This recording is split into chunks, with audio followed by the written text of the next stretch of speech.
Ya, selamat berjumpa kembali dengan Wira TV. Kali ini saya akan membahas tentang adanya seorang tokoh reformasi bahkan, dan juga boleh dikatakan sebagai seorang ulama, namun hari ini mendapatkan cacian dan hujatan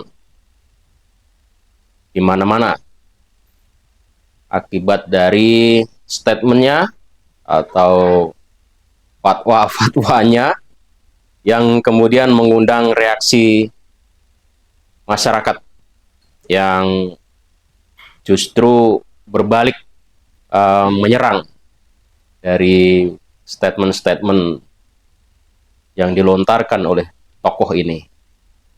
Jadi di tahun 98 tokoh ini sangat fenomenal, sangat terkenal karena ketokohannya yang memimpin sebuah pergerakan reformasi pada saat itu. Namun sepertinya sampai saat ini belum move on ya, melihat kinerja dari Bapak Presiden Joko Widodo, sehingga tokoh yang satu ini kemudian memberikan sebuah statement-statement yang sungguh sangat ya panas didengar oleh kuping ya, panas didengar oleh telinga dari sebagian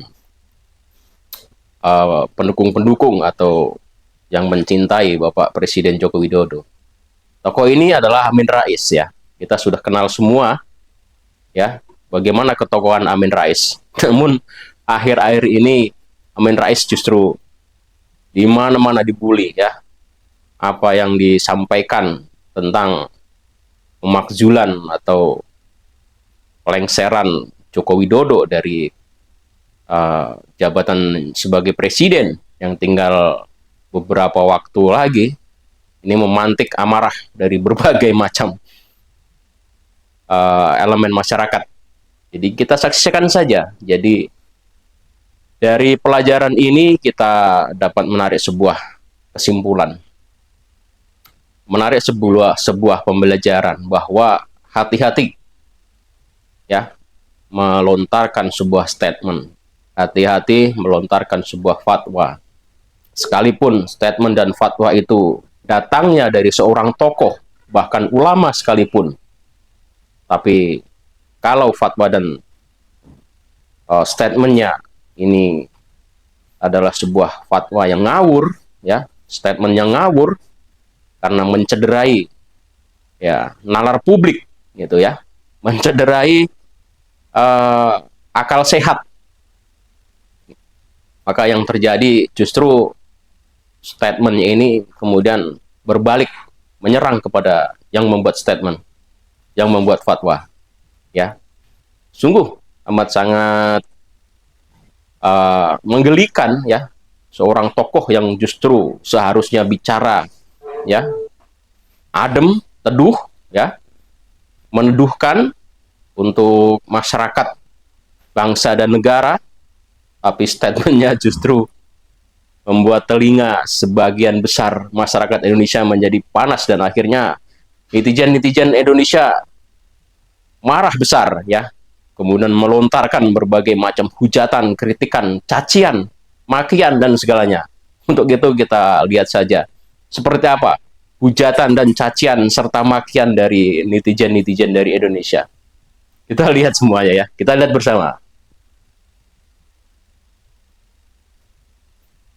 Jokowi adalah manusia toksik, manusia beracun yang bisanya atau racunnya telah meracuni sebagian anak bangsa lewat sandiwara politiknya yang penuh dengan kebohongan, keculasan, tipu-tipu tanpa henti. Jadi Mulyono harus digiring ke penjara lewat pengadilan yang jujur, transparan, dan digelar secara terbuka dan segera dicekal. Mengapa? Kita khawatir dia akan lari ke daratan Tiongkok mencari perlindungan ke paman asuhnya di Tiongkok daratan. Nah, saya juga yakin ini pemerintah yang baru tidak boleh membiarkan Sri Mulyono bergentayangan di Indonesia karena akan terus menyebarkan racun atau bisa politiknya kemana-mana dan dapat mengganggu sedikit banyak stabilitas politik Indonesia di bawah Presiden baru yaitu Pak Prabowo Subianto. Nah, tugas Presiden Prabowo nanti sungguh sangat berat ya, membangun kembali Indonesia yang sudah diacak-acak Mulyono selama 10 tahun. Ini bukan perkara mudah ya. Jadi Prabowo itu harus melakukan complete cut off, putuskan hubungan sama sekali sempurna ya, tidak ada lagi hubungannya dengan Jokowi itu ya, supaya kemudian Pak Prabowo bisa merintis ya, dari lembaran yang bersih, tidak ada lagi pengaruh cawe-cawe dan racun dari si toxic man tadi ya. Jadi isi pikiran Gibran yang jorok dan isi hatinya yang dipenuhi dengan evil, devil, satanic, and dajjali elements. Ya. Jadi elemen-elemen ya kejahatan, devil, ya keburukan, ya. Parah. Statementnya sangat ya, parah. Bernuansa syaitoniah, ya. Dan telinga dajjali, sebagian orang jadi itu sungguh menakutkan. Ya, betul-betul menakutkan panas, buat masa depan Indonesia. Ya, kita lihat saja, kita simak. Jadi Gibran harus dibuka proses hukum dan dikenakan hukuman yang setimpal, termasuk korupsi dan gratifikasi yang telah dia peroleh selama jadi wali kota Solo. Ya. Jadi ada mekanisme undang-undang dan aturan hukum untuk melenyapkan manusia bejat itu dari panggung politik nasional. Nah, karena wakil presiden hanya pembantu presiden sebagai ban serep, saya kira tanpa manusia muda yang toksik ini, yang bapaknya juga toksik tua, ya katakanlah, maka pemerintah yang baru nanti bisa berjalan, ya, justru lebih mantap. Kalau tidak ada lagi handicap yang namanya Gibran ini. Ya. Nah, jika harus ada wakil presiden yang baru, MPR RI sudah tahu bagaimana caranya. Tinggal lihat Undang-Undang Dasar dan aturan main yang cukup jelas untuk melengsarkan si tengil Gibran bin Mulyono itu. Jadi ini very easy job, ya, sangat mudah, tidak sulit sama sekali. Ya. Nah, mari kita tunggu rencana Allah SWT selanjutnya buat Mulyono dan keluarganya. Nah, berikut ini peringatan buat para penguasa pendosa bahwa kelak di akhirat mereka akan menyadari kezaliman yang telah mereka lakukan. Namun semuanya sudah terlambat. Kita tidak bisa memohon kepada Allah supaya dikembalikan ke dunia, ke bumi. Ini mustahil, karena bumi sudah digulung sirna bersama matahari pada hari kiamat itu. Ini parah. Assalamualaikum warahmatullahi wabarakatuh. Waalaikumsalam warahmatullahi wabarakatuh. Ada Mbah Sengkuni. Pasti nih mau cerita lagi nih, ya kan? Ya, Mau cerita tentang siapa? Saudara Jokowi. Oh, tentang Pak Jokowi. Silakan, Mbak. Terasa dengan jelas bahwa borok-borok politik Jokowi memang harus kita bersihkan sebersih mungkin dari bumi Indonesia. Caranya, Mbak? Cara membersihkannya gimana? Lewat proses dejokowisasi. Terus? Nah, Jokowi yang tidak punya ijazah SD dan SMP yang otentik ternyata mampu merobek-robek wajah demokrasi Indonesia. Apalagi? Juga kesuksesannya berbohong dan menganggap bangsa Indonesia sebodoh dirinya, tidak ada yang bisa mengingkari. Itulah saudara Jokowi. Udah puas? Nah, sekarang saya mau nanya sama Mbak. Gini, Mbak. Tadi kan Mbak sudah bicara banyak tuh mengenai Pak Jokowi. Nah, sekarang saya mau nanya mengenai kebijakan Pak Jokowi tentang IKN. Gimana menurut Mbak IKN? Sudah begitu terang benderang proyek IKN pasti mangkrak. Pasti mangkrak. Nah, kalau dipersentasikan kira-kira berapa persen? 100% kata saya. Nah, suatu saat kalau IKN udah selesai, Mbak disuruh tinggal di IKN, mau nggak? Emoh tidak rela. Terus Mbak sekarang tinggal di mana? Di tengah hutan belantara, Oh, di tengah hutan belantara. Di area mana itu, Mbak? di area perbukitan. Pantesan. Ada airnya nggak?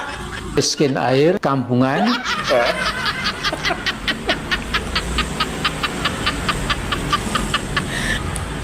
Nah, gini nih Mbak. Saya lihat Mbak Jo kan punya banyak pengikut tuh. Nah, sekarang masih ada nggak? Tinggal yang bodoh-bodoh. Tinggal yang bodoh-bodoh. Emang yang pinter-pinternya kemana, Mbak? Yang pandai berargumen dengan baik karena punya akal, ini sudah meninggalkan Meninggalkan siapa? saya.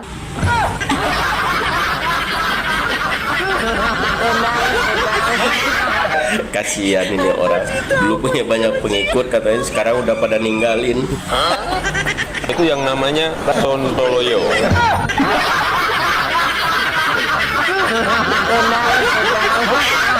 Sebuah keluarga Sontoloyo yang semuanya itu koruptor, ya. Kemudian dibiarkan, ya, sementara kepentingan bangsa 280 juta. Oleh karena itu kita semua harus mengawasi kegiatan dan kelakuan Mulyono sekeluarga. Bangsat Amin Rais, lu udah bawa-bawa keluarga lu, udah bawa-bawa keluarganya Pak Jokowi lu. Lu bilang katanya keluarganya adalah koruptor. Lu tuh iblis tau gak lu? Lu tuh bangsat, lu tau gak? Lu tuh udah bawa-bawa keluarga lu, goblok, tolol, bego, lu bangsat lu Amin Rais, sengkuni lu. Lu tuh sengkuni di negara ini, tau gak? Kalau deket bener gua karungin lu. Gua karungin lu, sumpah gua karungin lu. Lu tuh menghina-hina keluarga orang lain lu, goblok. Tanpa bukti lu ngata-ngatain keluarganya koruptor. Negara ini negara hukum, goblok. Kalau memang terbukti seperti itu, lu laporkan aja ke pihak berwajib. Daripada lu teriak-teriak, bangsat lu, babi lu, sangkuni lu. Jokowi atau Jokowi harus segera dicekal. Kapan ya tobatnya manusia satu ini? Jokowi harus segera dicekal. Amin Rais, Amin Rais. Udah bau tanah, bukannya memperbanyak amal ibadah, tetap kau menyebar fitnah dan kebencian. Iya kan? Yang ianya kaunya yang perlu dicekalin. Ya? Memangnya kau berani nyekal Pak Jokowi? Hah? Saudara-saudaramu rakyat Indonesia ini yang mana? Hah? Partaimu aja suaranya nggak sampai 700.000 orang. Hah? Itu pun yang dukung itu, yang milih partaimu itu yang sama bodohnya kayak kau.